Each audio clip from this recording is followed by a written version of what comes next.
Bom dia. Eu estava vendo a repercussão do vídeo que eu acabei de postar. Fiz uma live, né? E postei o vídeo.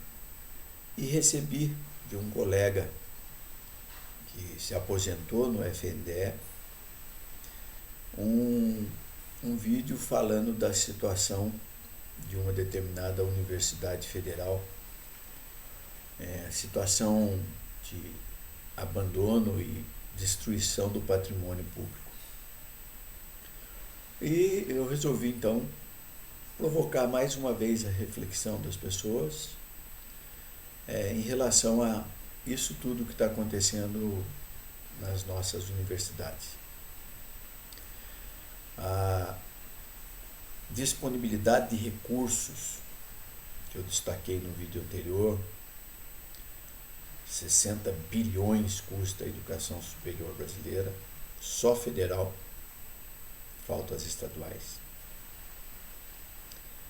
E a falta total de controle ou de contrapartida de quem usufrui dessas universidades leva a um descaso total com o bem público. Eu tive a oportunidade de dar aula na USP, que não é federal, é estadual, mas era terra de ninguém. As áreas públicas da universidade pichadas, mato crescendo para todo lado, um descaso total e que reflete bem o sentimento do brasileiro de propriedade. A falta de cobrança, a falta de valorização daquilo que é oferecido para a sociedade leva a esse descaso.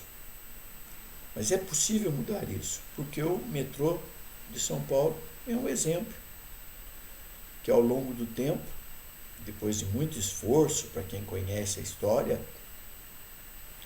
toda noite se tirava as pichações, lavava e tal, a população foi acostumando, ninguém aceita mais que alguém trate mal o metrô.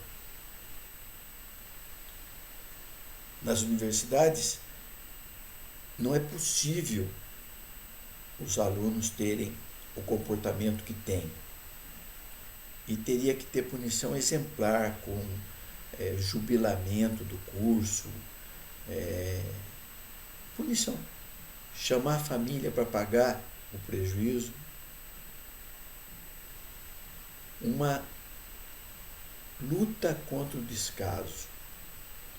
Isso é reflexo dessa situação em que a universidade passou a ser uma terra de ninguém, em que eu vou lá, o professor não tem força com os alunos. Olha, uma vez eu escutei uma coisa e eu não acreditei, mas daí aconteceu comigo, em que os professores das universidades públicas são reféns dos alunos. E eu não acreditava que era possível um livre docente, um doutor com formação no exterior e tal, ser refém dos alunos. Aí um dia, eu dando aula numa universidade pública, como assistente de um livre docente, depois de 2 ou 3 semanas que eu estava dando aula, o professor me chamou. Professor Alcione, o que está acontecendo na sala de aula? Não falei, nada, não estou entendendo. Não, mas como é que o senhor está fazendo? Eu falei, não, minha aula começa às 19h20. Eu chego, quando é 8 e pouco, eu faço uma chamada. Depois que eu já coloquei um resumo no quadro, depois que eu comecei a aula.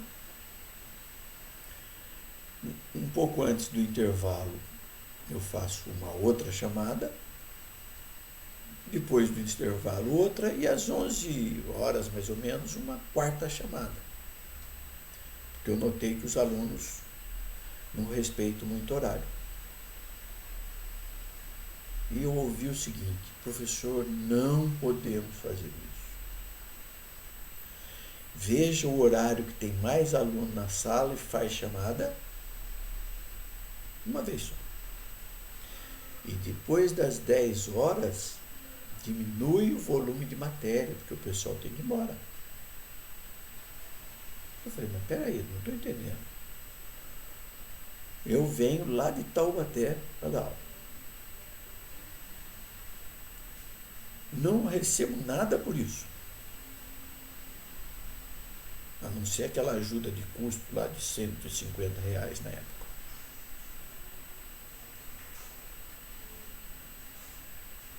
Estou na sala de aula antes do início. Quero pelo menos o respeito dos alunos para assistir minhas aulas. E eu tenho um conteúdo para ministrar. Não estou fazendo diferente de onde eu sou professor de carreira. Estou tendo o mesmo comportamento. E eu escutei o seguinte: só que aqui os alunos não pagam. E se o senhor começar a apertar muito, eles vão trancar a matrícula e esperar quando tiver um professor que não faça isso para fazer a matéria. E se tiver muito desistência na disciplina, o senhor prejudica a minha avaliação, porque eu vou ter que justificar por que os alunos começaram a minha disciplina e desistiram dela. Eu aceitei o que me foi imposto, até porque, lembra, eu buscava uma vaga no doutorado naquela universidade. Não foi onde eu fiz o doutorado, foi anterior. E não podia ser crítico. Mas não deixei de achar um absurdo eu ser refém do que estava acontecendo.